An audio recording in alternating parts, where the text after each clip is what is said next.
Hi, everyone. Today in the Tech AI Solution podcast, we have an industry leader with us named as Bryan Murray from Accent Method. So let's hear from him what he has to say. Welcome, Brian, and tell us about you and what does your company do? Thank you for having me. This is awesome to get this opportunity. So my name is Bryan Murray. As you said, I am a leadership coach as well as an author, and that's my primary areas that I focus in. Obviously, this arena is a little bit different because we're talking AI. However, AI is impacting every type of business. My background is leadership development, what I call in general people development. In the past, have been a training manager, a certification trainer, and many other things that have been in that space of helping people grow and develop. So it's a passion of mine. I spun off my own business into this space back in 2019, kind of as a let's try this. And then since about 2022, 2023, it's really been my primary source. I really got focused and got serious about growing it and making it a business. Types of people that I work with mostly are individuals, and I really focus to what I call self-development. But then I also do work with groups, teams, smaller teams within organizations and things like that, where we're working towards having them work more effectively, efficiently, dealing with the team dynamics and just making them a more productive unit. So those are really my two specialty areas that I focus into. Oh, thanks, Brian. I believe the people are enjoying working with you right now. What do you enjoy mostly, working with an individual person or with a team? For me, it's interesting. I enjoy just watching the transition as people come into at whatever stage and meeting them where they are and then seeing them essentially flourish and transform, kind of like that butterfly as we talk about. And that's the most exciting part of what I do is to be kind of side by side with them on that journey and knowing that I had a hand in that. It's not me doing the work. They have to do the work. Absolutely. However, it is certainly me guiding them. Satisfaction is the utmost priority, right? And seeing the transformation from the words that you have put in their mind is the excellent, I think, the delivery of the work that you want to seek, right? So let's talk about the industry as a whole now. So in the personal development and coaching space, where do you think this space has been shifted in last couple of years from, let's say, from 3 to 5 years, where it is being right now as compared to 3 to 5 years before? AI has played a big role in that, to be honest. And where I look at it from that standpoint is what's really transitioned is where is the quote unquote authenticity of the industry?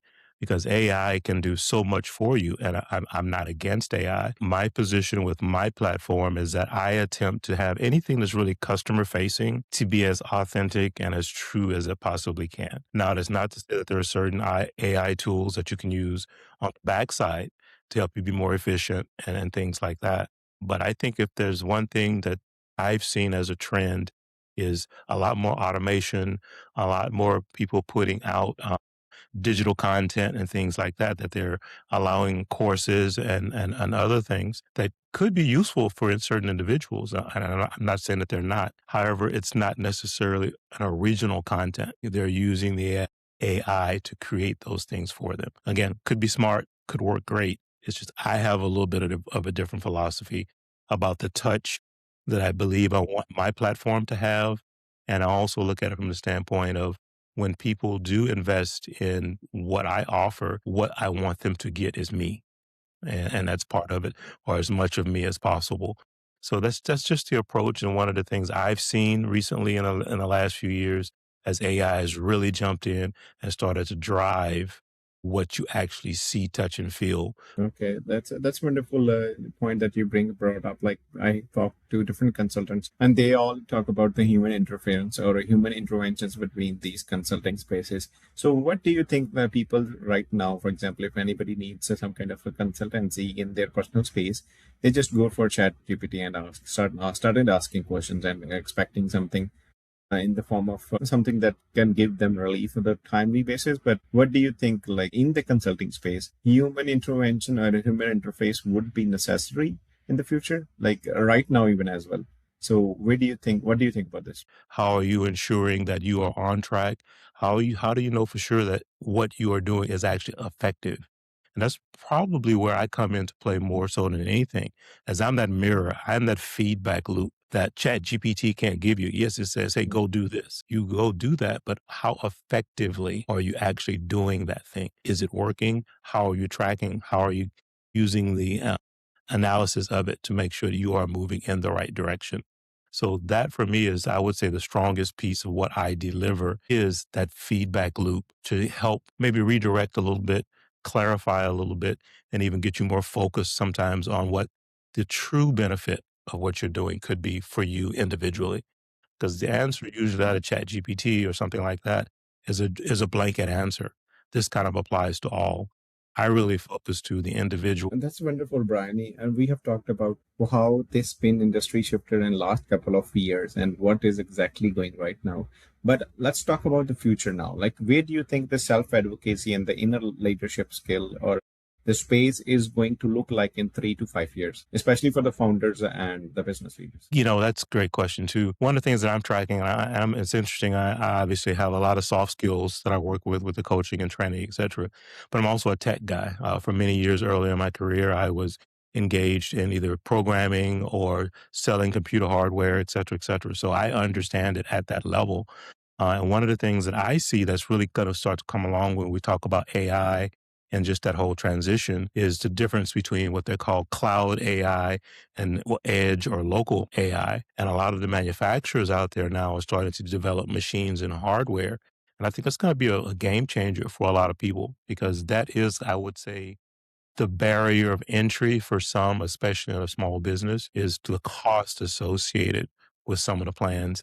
And as it becomes more and more competitive, as we know, those costs probably will most likely go up versus down. So that's what I see as a trend that's coming forward is for the average individual, the true power of AI will actually be in the device itself, which will make it more available.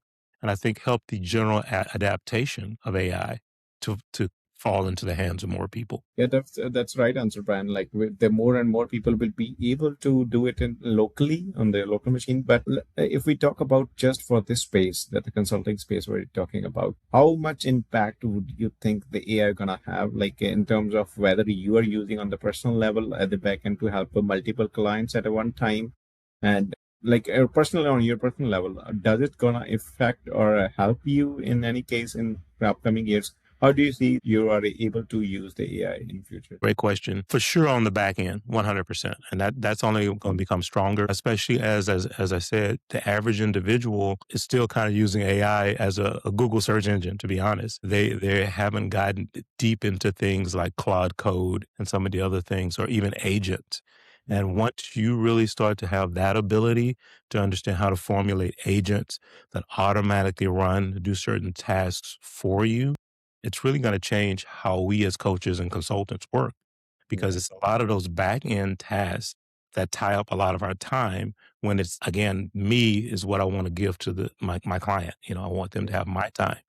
If AI can take that administrative lift off of me so that I can be freed up to then to spend more time with clients, that's going to be, I think, where the biggest part of the game is going to be changed. That's good. I think administrative task for the client and for the consultants are definitely gonna have with the help of AI. But I was thinking of another use case where exactly because human mind cannot be all everywhere all the time, right? So I was thinking of one particular use case where you are helping a particular leader in their development, right? So you are able to record that and you have the transcript on hand.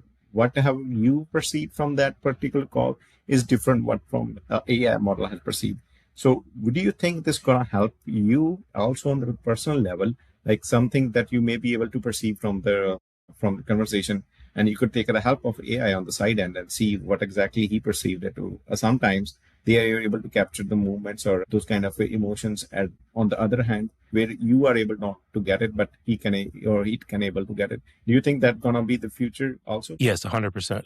And I technically use AI in that fashion already. As you said, you can get transcripts, which it pulls that out. And what I've been doing recently is actually writing a synopsis from my perspective of what I took away Okay. and then ask AI to compare my synopsis against what it got out of the transcript and actually kind of merge the two together to give that way I'm getting not just my perspective, but AI's perspective on it in blended format.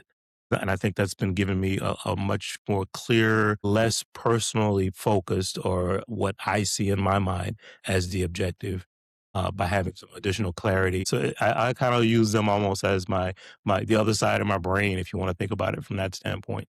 So yes, I do see that as a huge benefit as long as you are able to, again, set the prompts correctly and learn how to incorporate the data that's given to you by the AI transcript tools and things like that. Another one that's new, and I just discovered that I'm also working with, is there is a way that it not only looks at the transcript and the words, but it's actually looking at the video. So it's actually assessing facial expression, body language, and things like that of the individual to see if things are congruent.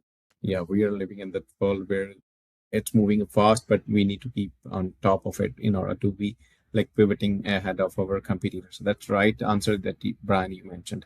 Now let's talk about your ASIN method on a personal level as a company. Where do you think that your company is going good and perfectly doing well, and which is the one thing that you would having a friction with, you would like to improve that one? What are those two things? For me, the challenge I'm facing right now is scale. And as I said, on the backside with AI, I'm looking at the better ways to try to help allow me to scale because there's only one of me and there's only so many hours in a day. We all get that same 24 hours. The question becomes, how can you be the most productive in that time? So scaling is my challenge. What I'm looking at right now from a quote unquote scaling the business and AI standpoint is a lot of the frameworks that I do use within my coaching platform are proprietary. So they are frameworks that I developed. So I am actually considering starting to offer a kind of a coach the coach type scenario, if you want to call it that, or I teach other individuals who would like to also use these same frameworks and have them essentially be part of my coaching legion. So that is, I would say, most likely going to be my next step from a scale standpoint. And then again, using AI to try to manage that as much as I possibly can would be the ultimate goal as far as that goes. The additional piece is I did recently write a book. It's titled Choose to Master, Connect, and Thrive. And it also has some additional frameworks and some models in there that are a little bit different, but still parallel to what my coaching program offers. And that's another piece that I'm going to start to look at as I move forward is at some point in the next year or so, probably a follow-up book as well. So those are the areas of my business that I'm looking to grow. That's it. That's right answer, Brian. So I think you mentioned about the frameworks that people you thinking it's gonna help you in the scale. So what is this kind of a framework? Are we talking about something that they have in the form of a book or something, or there's a platform there where they can access these kind of frameworks? So ASCENT coaching program. So ASCENT is actually an acronym. Each one of the alphabets in the word is actually a module within my program. So A is for assess, the S is to sync, C is commit, E is to evolve, N is to navigate, and T is transformation. And I actually have 3 different frameworks that I work with that all still follow the same guidelines of the ASCENT acronym. That's very wonderful frameworks that you talked about, Brian. And I personally also believe that this has a bigger impact on the society if we could scale this to a different level. So now moving on to the next question. So as a business leader in this industry, and if you want to give a message to the fellow competitors, where do you think the business leaders or consultant owners, where are they leaving money on the table, and how do you suggest them to make a good out of it? You can have your digital courses, you can have newsletters.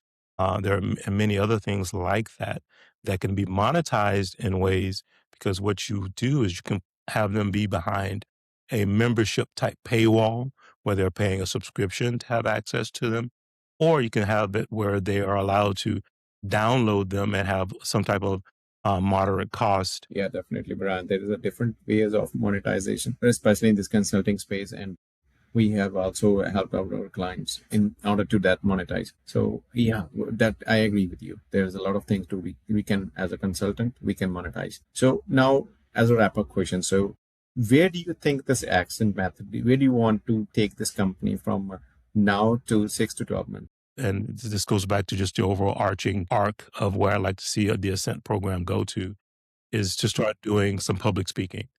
And some of that will be tied to my coaching program.